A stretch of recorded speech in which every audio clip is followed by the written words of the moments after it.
Abram said that he would have me physically restrained if I tried to either go up the Yosemite Falls Trail or, God forbid, go up the trail towards Half Dome. He would not have any of it because he knows that I would physically hurt myself. And yeah, you get stuck up there. They would have to SAR me out of there, and I don't want to pay to get myself out of a fix. I'd rather just enjoy the sights. And no doubt. 10 years ago, I tried to hike Mount Whitney. If I gone to Yosemite, no way. More. I stopped about like as a day hike. How high can you get up on Mount Whitney? Top of Mount Whitney, but it's more unless you're in no. But I mean really driving before you start hiking. How far did you drive before you actually started? 8,100 feet. That's where there's like a parking lot or something? Yeah, that's where the parking lot is. So then but then it's another 6,000 feet. Yeah, so that's a lot of elevation. 2 full day hike up. If you're in real good condition, you start really in the morning, you can get to the top of it probably by nightfall, but you got to bring camping gear because a person like me, and I had camping gear with me, I think it's just these jugs of water I had, and this one guy going down Who was the it trail, with? Were you with a group or something? I was by myself. Oh, wow. Do you know how high you got up roughly, or not sure? 8,300 feet. Well, that's where the 8,100 feet is the parking lot. I got about 200 to 300 feet above the parking lot. I see. Where the switchbacks are when you start. Okay. Sort of along the switchbacks. I'm not familiar with the trail, but so this is a friend of mine from childhood, and also a friend of Abram's. We all know each other from Willits here, Willits, California, the town where I grew up.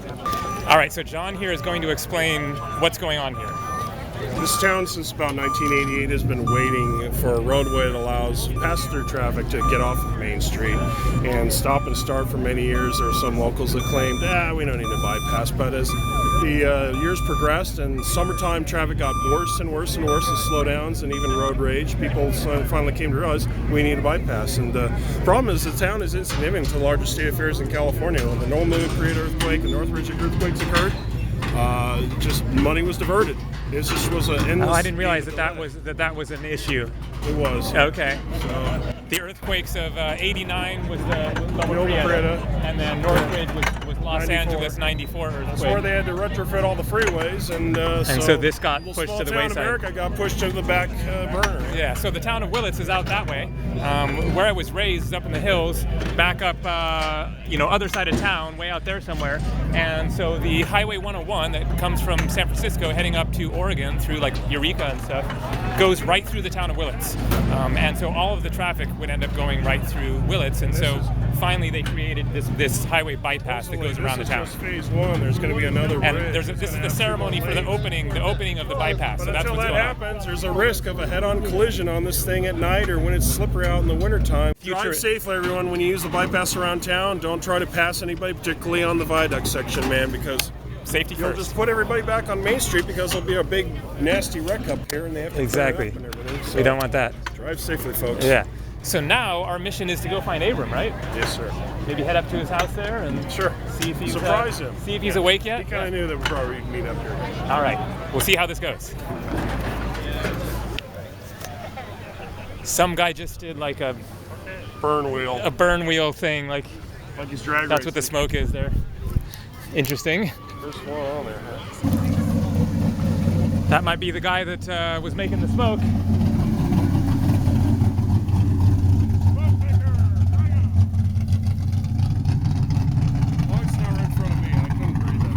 Yeah, that was pretty stinky.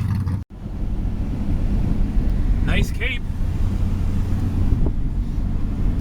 So this is the town of Willits where I was raised, along with John there and Abram.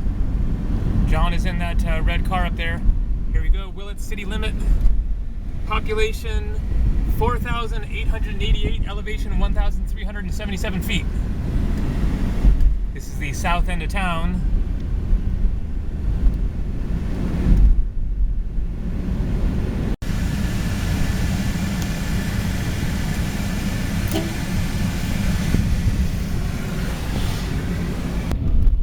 Willits, gateway to the Redwoods.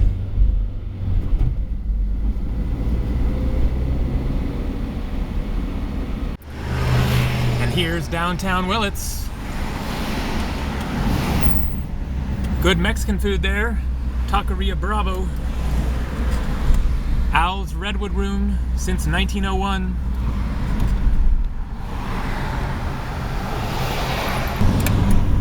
So up ahead on the right is Willits High School, where I went to high school for 2 years, 9th and 10th grade.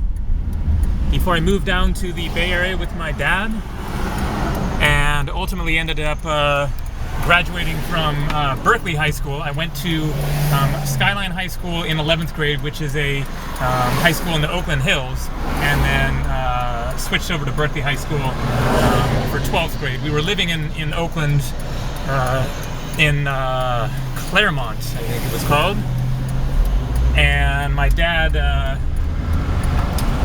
got me a spot at Berkeley High School just because he thought that I would like it better for my last year of high school, because I kind of wasn't digging the Oakland High School that much. So the high school is down there, and I'm now driving up Sherwood Road, which is the road up to the land where I was raised. Growing up as a kid, my parents moved up here back in the late 70s when I was like 5 years old, kind of the hippie back to the land kind of a thing. And we got 40 acres of forest.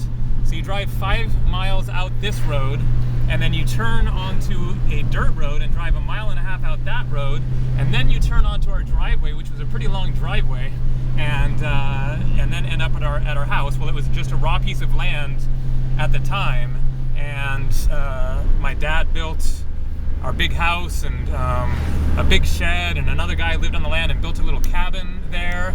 We dug out a pond, we had a garden and an orchard and stuff, so it was kind of like a classic, just like hippie / country living kind of a childhood, so pretty cool. And now I'm heading to Abram's house because he lived up in the same area a couple of miles away from me in what is called Brook Trails, which is this area that we're coming into here. Pardon me, driving and vlogging, probably not the best idea, but I'm pretty good at it at this point. So real quick, I just thought that I would explain sort of the general overview here of today, which is that John lives in Southern California, but he was raised in this area as well, and his parents still have a house up in this area. He lives just a 3-minute walk away from Abram, and so that is one way that we know John, plus we went to high school with him.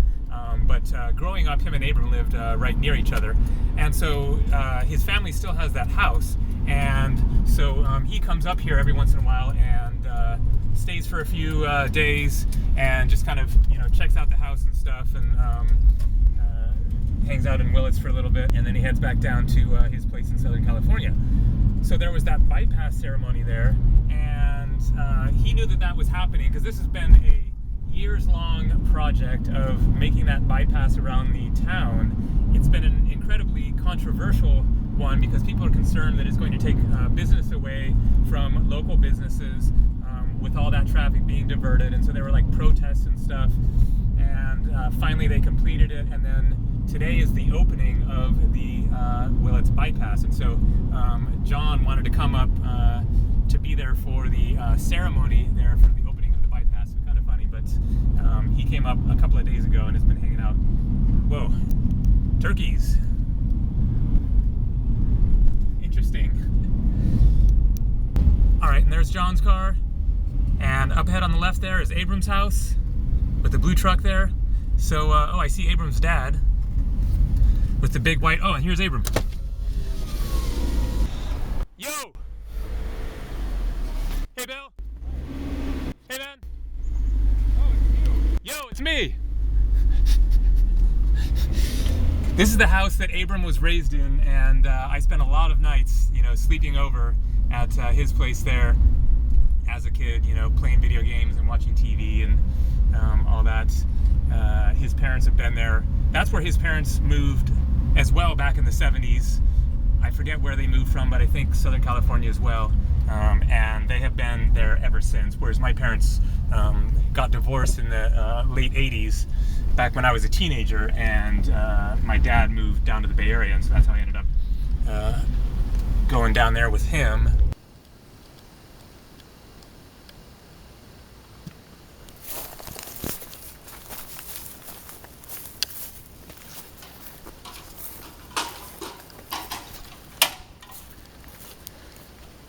This will be a nice compliment video to the one of John's place.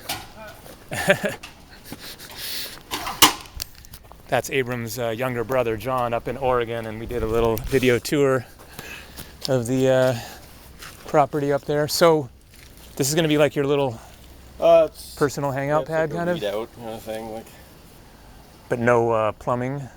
yeah, that it's not only way cheaper and easier, but that way it's not really a habitable structure. Like, I'm just going to run a heavy extension cord buried here in a piece of pipe. I see. Because then you won't have any troubles as far as code or whatever. Yeah, or... it's just a shed. Yeah. I don't really need much anyway, besides like a few lights and the computer and radio or whatever. Uh-huh. What's the deal with this rope swing thing, Well, it's a, ladder? It's not up in the right way. It needs to. It's just I call it a commando ladder. Just kind of like for exercise, like Yeah, climbing you play up. around on it. There's another one that is over there that goes from there to there. I see. I made that ridge beam up there, like bolted a bunch of them together and put eye bolts on each end, because I love eye bolts.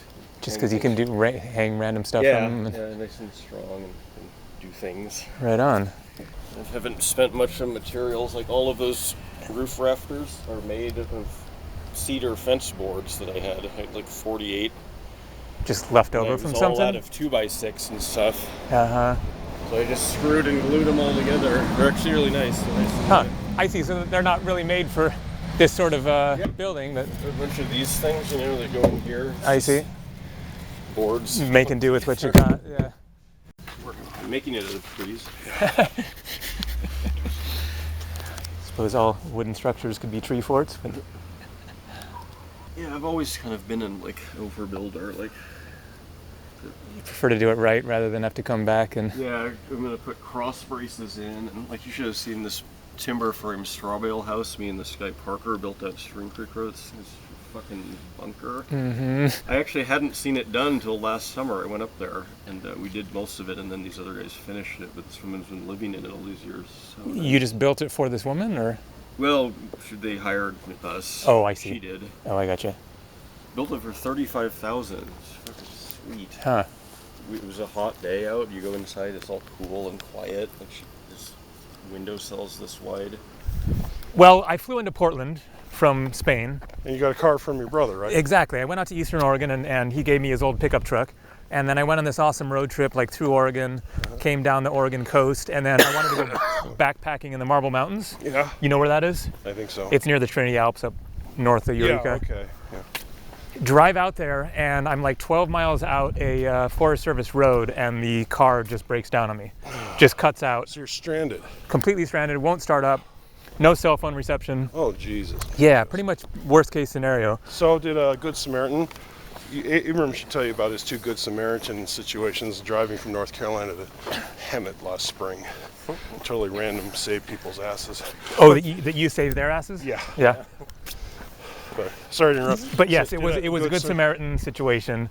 These hunters came along. They had cell phone service because they had Verizon. Okay. And they managed to call a tow truck. Comes up and gets me. It's like dark by the time he gets up there. We tow it into town. I sleep in the back of the truck for the night in front of the mechanic. Yeah. The next morning, the mechanic takes a look at it and he says, your fuel pump went out. Oh.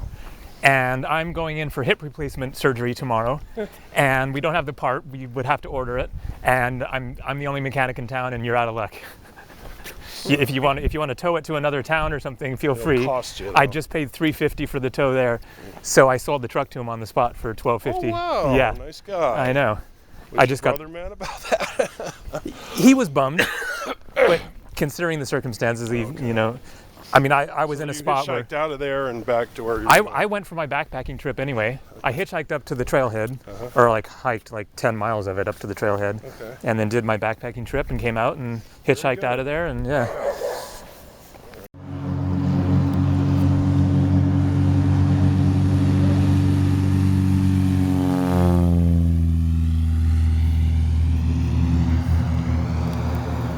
This is the main Willits Airport. Nice little site there. Just down the street from Abram's house. Just doing a little hike around here. And this is where my dad learned to fly. I guess we had a plane parked here. I think so. Yeah, No, they didn't used to have all these hangars. All the planes used to be out on the tarmac. Yeah, I remember that. Yeah, they were over here. There's still just as many here. They're all just inside. Okay. Yeah, now I can't remember if he actually had his own plane or not. My dad did a lot of stuff, like, by the time he was my age. Yeah. Like building the house and out in the woods there, and flying over the Sierras and raising a family, and here I am, a Come on, man. You're budget lagging. backpacker still at 44. Well, you've done all the stuff he didn't do. Yeah, exactly.